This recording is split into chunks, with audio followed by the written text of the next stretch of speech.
नमस्कार, आप देख रहे हैं बड़ी बहस। मैं हूं अजीत। देश की सियासत की दिशा क्या बदली? कई राजनीतिक तंबू उखड़ने लगे। विकास की सियासत की हवा में जातीय राजनीति की दशा और दिशा दोनों बिगड़ रही है और इसका ताजा उदाहरण है बहुजन समाज पार्टी। लोकसभा चुनाव में शून्य स्कोर करने वाली बीएसपी से नेताओं के जाने और निकाले जाने का सिलसिला जारी है और इसी कड़ी में एक बड़ा विकेट गिरा है बीएसपी के दिग्गज नेता रहे जुगल किशोर का, जिन्हें पार्टी से बाहर का रास्ता दिखाया गया है। अब सवाल यह है कि दरकते जनाधार, खिसकते वोट बैंक और बिदकते कैडर के बीच मायावती कैसे संभालेंगी दलित मूवमेंट की एक कमान। आज बड़ी बहस में चर्चा इसी मुद्दे पर।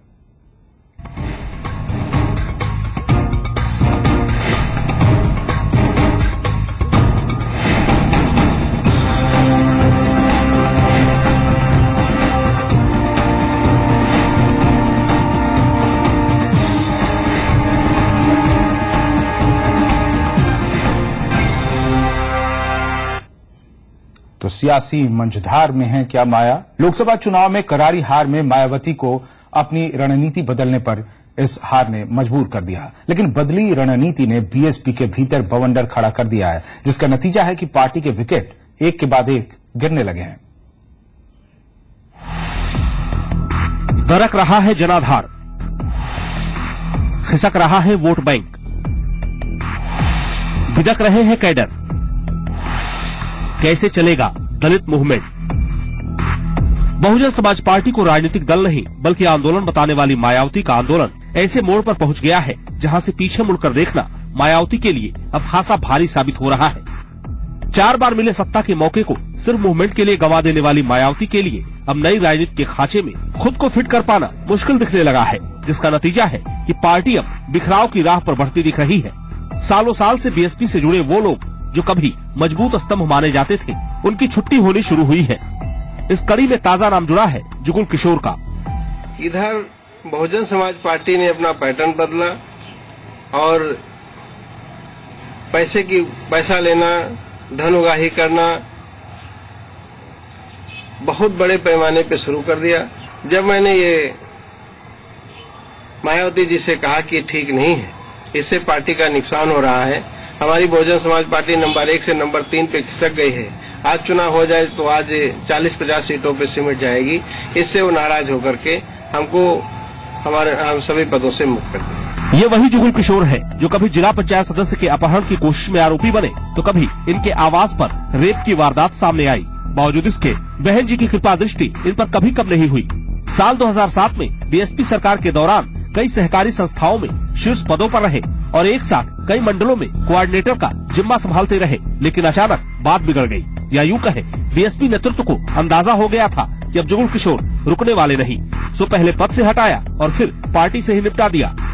अब जुगल किशोर अलग हो चुके हैं तो बीएसपी नेता खुलकर अपनी भड़ास निकाल रहे हैं। वो मैं कसम खा करके कह सकता हूँ और दुनिया का कोई भी कसम, 4 बार मैं टिकट पाया हूँ और मेरा उम्र देख रहे हैं कि मैं किसान का बेटा हूँ। मेरे परिवार का हैसियत जो अभी भी 50 लाख रुपए देने का नहीं है। अब यही सोच लीजिए कि एक सामान्य कार्यकर्ता को जिनके पास पर्चा दाखिला करने का पैसा नहीं रहता है, उसको बहन जी राज्यसभा बनाती है, उसको बहन जी एमएलसी बनाती है, जग जाहिर है। आज में उनके पास 2 गाड़ियां हैं, फॉर्च्यूनर है और ये स्पोर्ट पजेरो स्पोर्ट गाड़ियां हैं, लखनऊ में मकान है, 3-3 डिग्री कॉलेज है, तो फिर भ्रष्टाचार में बहन जी लिप्त हैं कि वो लिप्त हैं, इससे अंदाजा आप लगा सकते हैं। अब जो खुद है दौलत लूट रहा था तो काबिल करेगा, उसकी आदत बनी, बोलेगा ऐसा कोई कार्रवाई नहीं है, लेकिन खुद है इतना दौलत लूट के दौलत के अलावा कोई सब्जेक्ट नहीं उनके पास है। निकाल देना चाहिए इसे। हाँ, निकाल दिया जाएगा, अपना ही जब निकलने की कोशिश कर रहे हैं। अब सवाल ये कि क्या बीएसपी के भीतर मायावती का तिलिस्म टूटने लगा है? क्या मायावती के नेतृत्व में बीएसपी के नेता खुद का राजनीतिक जीवन महफूज नहीं मान रहे? क्या विकास की सियासत में जाति सियासत के टूटते किले का असर सेनापतियों पर दिखने लगा है? ये तमाम सवाल इसलिए क्योंकि लोकसभा चुनाव के बाद बीएसपी के कथित मेकओवर कार्यक्रम का ठीकरा इसके पहले कईयों पर फूट चुका है। लखनऊ के करोड़पति नेता अखिलेश दास रहे हों या फिर लोकसभा में बीएसपी के संसदीय दल के नेता रह चुके दारा सिंह चौहान, सलेमपुर से पार्टी के पूर्व सांसद रह चुके रमाशंकर राजभर रहे हों या फिर अब जुगल किशोर और उनके साथी अमित तिवारी, ये सभी ऐसे वक्त में पार्टी से अलग हुए हैं या निकाले गए हैं जबकि बीएसपी के सितारे बेहद गर्दिश में हैं। दरअसल बीएसपी की इस हालत के लिए जिम्मेदार भी खुद मायावती है। जिन्होंने मूवमेंट के तौर पर शुरू हुई पार्टी में धन्ना सेठों के लिए न केवल गुंजाइश बनाई बल्कि निचले स्तर के कार्यकर्ताओं को दरकिनार कर आयातित नेताओं को मलाईदार ओहदों से नवाजा। लिहाजा काशीराम युग के कैडरों की निराशा ने बीएसपी की जड़ें कमजोर करनी काफी पहले से शुरू कर दी थी, जिसका ट्रेलर 2012 में दिखा था और पूरी पिक्चर आ गई 2014 में। अब मायावती जड़ों की ओर लौटने का नारा दे रही है और शायद भूल सुधार की कोशिश में जुटी है, लेकिन बदला माहौल उनके लिए माकूल नहीं है। अब उनकी जातीय सियासत का लबादा ओढ़ने को कोई तैयार नहीं और विकास के नाम पर मायावती के पास कोई दलील नहीं। यकीन मानिए, सियासत में सबसे ज्यादा मौका गंवाने का रिकॉर्ड बनाने वाली मायावती अब मझधार में है। एक ऐसी मझधार जहां का रास्ता खुद मायावती ने तय किया है और बीच भंवर में पहुंचकर अपनी पतवार भी खुद ही फेंकी है। ब्यूरो रिपोर्ट, जी मीडिया। और इस पर चर्चा के लिए हमारे साथ दो खास मेहमान हैं। दोनों बीएसपी से जुड़े हुए लोग हैं। एक पूर्व बीएसपी नेता है सुशील दुबे, बीएसपी में थे, और अभी बीएसपी के विधायक हैं जीएम सिंह। दोनों हमारे साथ जुड़े हुए हैं इस खास चर्चा में भाग लेने के लिए। हमारे साथ हमारे चैनल के संपादक भी हैं वासिंद्र मिश्र। वासिंद्र जी, क्या लगता है मायावती की जो ये सियासी मंझधार है, इसके पीछे वजह क्या है कि एक एक कर कई सेनापति उसका साथ छोड़ते जा रहे हैं? देखिए अजय, तो राजनीतिक तौर पर जब कभी कोई पार्टी इस तरह के खिसकते जनाधार की शिकार होती है जी, तो कार्यकर्ताओं और नेताओं में मायूसी आती है। कार्यकर्ता और नेता सेफ हाइड आउट की तलाश में दूसरे दलों की तरफ भागने लगते हैं। एक स्वाभाविक राजनीतिक प्रक्रिया का हिस्सा होता है। लेकिन मायावती के साथ जो कुछ हो रहा है, इसके लिए खुद मायावती जिम्मेदार है। मायावती राजनीति की जिस ऊंचाई पर पहुंची और सत्ता के जिस शीर्ष पर पहुंची, उसके पीछे सबसे बड़ा जो कंट्रीब्यूशन था वो डॉक्टर अंबेडकर से लेके और काशीराम तक जो बहुजन मिशन था उसका था। लेकिन सत्ता में आने के बाद मायावती ने जिस तरह से बहुजन वोट बैंक को तिजोरी भरने का एक जरिया बना लिया, दलितों के वोट बैंक की खुली बोली लगानी शुरू कर दी और दलित बाहुल्य, दलित डोमिनेटेड कॉन्स्टिट्यूएंसीज को पैसा लेके टिकट देना शुरू किया। उसका नतीजा हुआ कि एक एक करके मायावती जो या काशीराम के जो करीबी लोग थे, जो एक मिशन के तहत पार्टी से जुड़े थे, या जो वोट बैंक एक मिशन के तहत पार्टी से जुड़ा था, उसमें मायूसी आई।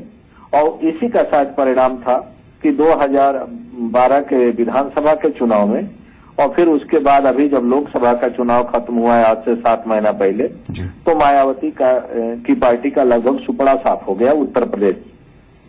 जी वासिंद्र जी, हमारे साथ दो खास मेहमान भी हैं, बीएसपी के विधायक जीएम सिंह, इन सबसे बातचीत करेंगे। लेकिन एक बात आपसे ये जानना चाहेंगे कि ये जो खिसकता जनाधार है, ये मायावती की कार्यशैली के साथ साथ उनकी रणनीति और खासतौर पर जो आपने कहा कि तिजोरी भरने का जरिया बना लिया उस कैडर को, केवल यही एकमात्र वजह है या उनकी जो रणनीतिक सोच रही है? पहले सर्वजन हिताय सर्वजन सुखाय की तरफ भी बढ़ी वो, यानी ब्राह्मणों को भी शामिल किया, फिर अब उसका आधार जब खिसका है तो फिर किसी तरह की बदलाव की बात उनमें आ सकती है, यानी डोल ड्रम की स्थिति में भी दिख रही है वो। देखिए, मायावती का जो वोट बैंक था वो माना जाता है कि ट्रांसफरेबल वोट बैंक था। बीएसपी या मायावती अकेली ऐसी नेता थी जो अपने वोट बैंक को किसी भी दूसरे बिरादरी के प्रत्याशी के पक्ष में ट्रांसफर करा लेती थी। लेकिन धीरे धीरे जब मायावती के वोट बैंक को पता चला कि मायावती उनका सौदा कर रही है, उनके मतों को बेचा जा रहा है और वह जो सौदेबाजी हो रही है उन तबके के हाथ में हो रही है जो तबका की सदियों से उस दलित समाज का विरोधी रहा है, तो इसको लेके मायावती के प्रति दलित समाज में ही धीरे धीरे नाराजगी या मायूसी देखने को मिली। शायद इसी का कारण था कि पिछले 2 चुनाव में, चाहे उत्तर प्रदेश में विधानसभा के चुनाव हुए हों या पिछले लोकसभा के चुनाव में, मायावती के दलित बाहुल्य क्षेत्रों में भी बीएसपी को उम्मीदवार जीत हासिल नहीं कर पाए।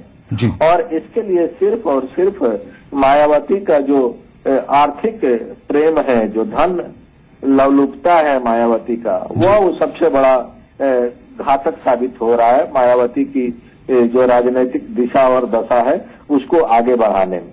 जी वासिंद्र जी, आप बने रहे हमारे साथ खास मेहमान भी हैं पूर्व बीएसपी नेता सुशील दुबे।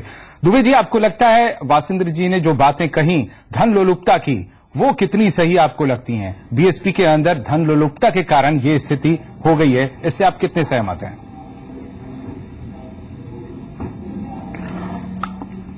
धन्यवाद आपका और वाशिन जी का तो बहुत ही धन्यवाद जी। इस कि उन्होंने पूरा जो अभी 5 मिनट का जो अपना वक्तव्य दिया उसमें सब कुछ क्लियर कर दिया, स्पष्ट कर दिया कि पैसे को किस तरीके से भ्रष्टाचार पैसे से कर सकते हैं, पैसे का किस तरीके से धन लोलुपता कर सकते हैं और पैसे का दुरुपयोग कैसे करके राजनीति को गंदा कैसे किया जा सकता है, ये वाशिन जी ने बता दिया साफ साफ। और एक चीज और बता दें आपको, ऐसा नहीं कि स्विस बैंक विदेश में ही है, स्विस बैंक अपने देश में भी है जी। अब उसकी एमडी कह लें बहन जी को आदरणीय, या उसका जीएम कह लें, या उसकी संस्थापका कह लें, लेकिन इस देश में भी स्विस बैंक है जो बीएसपी का स्विस बैंक है जी। और वो केवल दलित मूवमेंट की जगह पर पैसे का ही व्यापार करता है जी। इसलिए ये बात सिद्ध होती है जी। चाहे आदरणीय अखिलेश दास जी हों, चाहे माननीय जुगल किशोर जी हों, 50 लाख 1 करोड़ रुपया बहुत बड़ी रकम होती है एक आम आदमी के लिए जी। और फिर दलित मूवमेंट की वो पार्टी जो जहां पर ये अभी की चना और लैया के लिए दिक्कत होती हो जिस समय कहीं पर जी, वहां पर अगर 50 लाख 1 करोड़ की बात हो रही है तो कहीं ना कहीं ये सवाल खड़ा कर रहा है। आपको लगता है कितना और किस तरीके से तबाह हुआ है जी दलित वर्ग इससे, खास तौर पर जो जुड़ा रहा विशेष प्रेम से, या फिर वो इस कैडर से के लोगों से भी जुड़ा रहा बीएसपी के, लेकिन उन पर क्या बीतती होगी? जाहिर सी बात है। हमारे साथ वासिंदर में से हमारे संपादक बने हुए हैं। वासिन जी, आपने सुनी बातें बीएसपी नेता, पूर्व बीएसपी नेता सुशील दुबे की। दुबे जी साफ तौर पर कह रहे हैं कि जो आपने विश्लेषण किया था वो अक्षरशः पार्टी के अंदर सही साबित हुई है पिछले दिनों, और उसी का हश्र है। आप इस पर कोई रिएक्शन देना चाहेंगे? अजीत, उत्तर प्रदेश में हम लोगों ने बहुजन आंदोलन को देखा है, बहुजन मिशन को देखा है, बहुत नजदीक से देखा है जी। बाम सेप से लेकर बाम सेप से जो जर्नी शुरू हुई थी इस पूरे दलित आंदोलन की जी। और किस तरह से DS4 और उसके बाद बहुजन समाज पार्टी के रूप में कन्वर्ट हुआ, उसको हम लोगों ने देखा है जी। पार्टी के तमाम निष्ठावान समर्पित कार्यकर्ताओं ने अपना पूरा जीवन लगा दिया बहुजन समाज और बहुजन मिशन को कामयाब बनाने में। काशीराम तो एक प्रतीक थे, मायावती तो बहुत बाद में जुड़ी उस पूरे बहुजन मिशन से जी।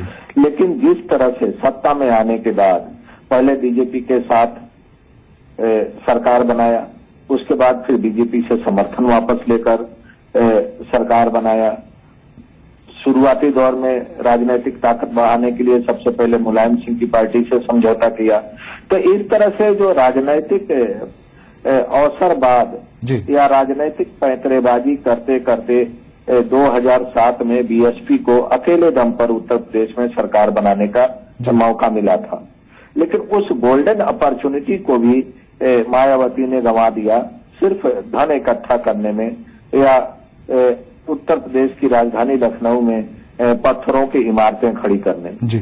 और शायद यही कारण है कि जब 2012 में उत्तर प्रदेश में फिर विधानसभा का चुनाव हुआ तो मायावती की पार्टी को हार की खानी पड़ी और समाजवादी पार्टी जिसको हटा के उत्तर प्रदेश की जनता ने बीएसपी को सत्ता सौंपी थी, उसको दोबारा सत्ता में आने का मौका मिल गया। और रही सही जो कसर थी वो 2014 के लोकसभा चुनाव में देखने को मिली, जब इतनी बुरी तरह विधानसभा का चुनाव हारने के बावजूद मायावती ने लोकसभा के बंटवारे में भी प्रत्याशियों से पैसे लिए जी। तो एक हम कह सकते हैं कि कैडर से लेके और नेता तक सब माने एकदम परेशान हो गए मायावती के उस धन लोलुपता की जो उनकी नीति है, धन संग्रह करने की जो उनकी नीति है, उसके चलते ही उनके तमाम समर्पित कार्यकर्ता आज एक एक करके उनसे अलग होते जा रहे हैं। ये अलग बात है कि वो दावा करती हैं कि उनको पार्टी से निकाला जा रहा है।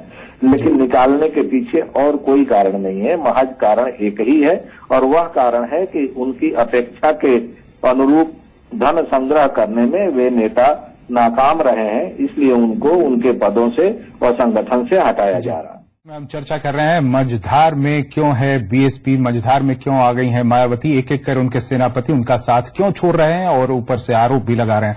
इसमें एक बड़ी दिलचस्प बात यह है कि बीएसपी में रहने के बाद जो भी नेता बाहर का रास्ता पकड़ रहा है वो सबसे पहले बीएसपी का रेट लिस्ट जारी कर रहा है। जुगल किशोर ने पार्टी से निकाले जाने के बाद धन उगाही का जो आरोप लगाया है, कुछ ऐसा ही आरोप इससे पहले अखिलेश दास भी लगा चुके हैं, जिसका मायावती ने जवाब भी दिया था। सुनिए वो दोनों पुराने बयान। जहाँ तक अखिलेश दास का सवाल है, तो उन्होंने कहा कि भाई पार्टी के जनाधार को बढ़ाना है, पार्टी को आगे बढ़ाना है, तो इसके लिए धन की भी जरूरत पड़ती है। तो आप जितना भी मेरे से चाहें, आप 50 करोड़ 100 करोड़ जिसकी जितना भी आप पैसा चाहें, मैं 100 करोड़ तक भी देने के लिए तैयार हूं, लेकिन आप मुझे राज्यसभा में रिपीट कर दें। तो मैंने उनको बोला आप मुझे 100 करोड़ तो छोड़ो, 200 करोड़ भी यदि देते हैं तो भी मैं आपको रिपीट नहीं करूंगी। रिजर्व सीट में 50-50 लाख रुपए पार्टी के टिकट के लिए जमा कराए जाते हैं। असेंबली में, पार्लियामेंट में कितने कराए जाते हैं उसका आप गुणा करके देख लीजिए। और जनरल सीट पे 1 करोड़ रुपए, ये मैं दावे से कहता हूं, आप किसी भी विधायक के जो कैंडिडेट हैं, किसी कोऑर्डिनेटर से पूछ लीजिए या विधायक कैंडिडेट से पूछ लीजिए, जो नहीं देता उसका टिकट काट दिया जाता है। और इस चर्चा में भाग लेने के लिए हमारे साथ दो खास मेहमान जुड़े थे। कार्यक्रम की शुरुआत में हमारे साथ बीएसपी विधायक जीएम सिंह जुड़े थे और पूर्व बीएसपी नेता सुशील दुबे हमारे साथ जुड़े हुए। आप देख रहे हैं ये तस्वीरें, दो अलग अलग जो हमारे दाएं और बाएं आप देख रहे हैं तस्वीरें। अभी पूर्व बीएसपी नेता सुशील दुबे हमारे साथ बने हुए हैं, जबकि बीएसपी विधायक जीएम सिंह, जिन्होंने पहले बयान दिया था बढ़ चढ़ के, लेकिन इस कार्यक्रम में आने के लिए वो तैयार भी हुए थे, पता नहीं उन्हें क्या सूझा कि वो बीच कार्यक्रम से उठकर चले गए, इसलिए ये कुर्सी यहां खाली आपको दिख रही है। सुशील जी, आपको क्या लगता है आखिर जीएम सिंह विधायक वो क्यों छोड़कर चले गए कुर्सी? क्या ये पार्टी के पीछे का दबाव है या सख्ती है, या वो डिफेंड नहीं कर सकते थे? जी दुबे जी। पता नहीं, विधायक जी अच्छे से बैठे थे जी, और सब चर्चा हो रही थी, उसके बाद अचानक चेहरा फक्सा हुआ, उठो चले गए, पता नहीं क्या हुआ जी। हम समझ ही नहीं पाए कि वो कुछ और बताए, वो क्यों चले गए। खैर वो जाने, अभी उनकी बड़ी राजनीति, ईश्वर उनको बड़ा अच्छे और आगे बढ़ाए। आप अजीत भाई, हम आपसे एक बात कहना चाह रहे हैं, आपने सवाल अभी ब्रेक से पूछा था कि दलितों पर क्या बीत रही है जी। अगर दलितों पर ठीक ठाक बीत रही होती तो लोकसभा में 0 नहीं आते जी,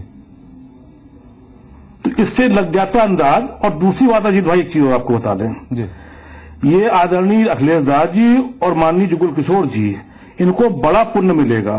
पूछिए क्यों? आने वाले 2017 के जो 403 टिकट हैं, जब बीएसपी बांटेगी तो हो सकता है अपनी तरफ से 1100 रुपए दे शुल्क के रूप में। ये जो 50 लाख 1 करोड़ 70 लाख ये रकम है ना, भारी रकम जी, तो वो कम से कम उसका दबाव अब कम हो जाएगा। अब जो दलित या जो सवर्ण या जिस टाइप के टिकट होंगे, हो सकता है किसी को फ्री में भी दे दिए जाए, तो कितनी दुआएं देगा इन लोगों को, वो आप सोच लीजिए जरा इस बात को। ये कहा जाता है जो भी नेता पार्टी से हटते हैं, दूसरी पार्टियों का भी अगर रुख कर लीजिए दुबे जी, कहते हैं कि दाल में नमक के बराबर पैसा चाहिए सियासत में। इतना पैसा कहाँ रखा जाता है, और बीएसपी में इस तरह से कितनी बेशुमार दौलत बनाई गई है? दुबे जी मैं बता रहा हूं अजीत भाई, अजीत भाई, देखिए दो बात तो ये, पहली बात तो मेरी आवाज अजीत भाई नहीं आ रही? बिल्कुल बिल्कुल नहीं, आप कहिए। हेलो जी, हम सुन पा रहे हैं, कहिए आप। हाँ अजीत भाई, देखिए दो बात तो मैं आपको, मैं अजीत भाई देखिए, पहली बात तो ये है कि अखिलेश दास जी को निकाला नहीं गया था। अखिलेश दास जी ने रिकॉर्ड बनाया था, 3 सितंबर को पार्टी छोड़ी थी, इस्तीफा दिया था जी, निकाला नहीं गया था। बाद में 4 को मायावती जी ने प्रेस किया है और तमाम बातें करी है, फिर 5 को हम लोगों ने प्रेस की, आप लोगों ने, आप ऐसे प्रतिष्ठित चैनल ने उसको दिखाया देश में, राष्ट्रभर में जी। और दूसरी बात, ये पैसा कहाँ खपाया जाता है, इसका तो सीधा जो इनका सीईओ है यादव सिंह है, उससे पूछ लीजिए पैसा कहाँ खपाया जाता है। और नोएडा और ग्रेटर नोएडा के आप वो देख लीजिए, जो इनके भाई के आनंद जी के जो दोनों फार्म हाउस है जी, अभी दिख जाएगा पैसा किस तरीके से कहाँ खपाया जाता है। वो तो आपके पास उसके तो वो होंगे क्या, वो लेकिन सवाल पूछने पर कहते हैं कि वर्तमान सरकार से पूछिए। जी यादव सिंह पर सवाल पूछने पर वो कहते हैं कि वर्तमान सरकार से पूछिए। अरे वर्तमान सरकार तो जो करना वो करेगी, और आप लोग अपना काम कर ही रहे हैं, बड़े सम्मानित तरीके से कर रहे हैं। इस कदर आप लोग इस भ्रष्टाचार के खिलाफ लगे हैं कि बधाई और सलाम करने का मन होता है सारे चैनलों को, सारे अखबारों को। लेकिन यादव सिंह को पैदा किसने किया?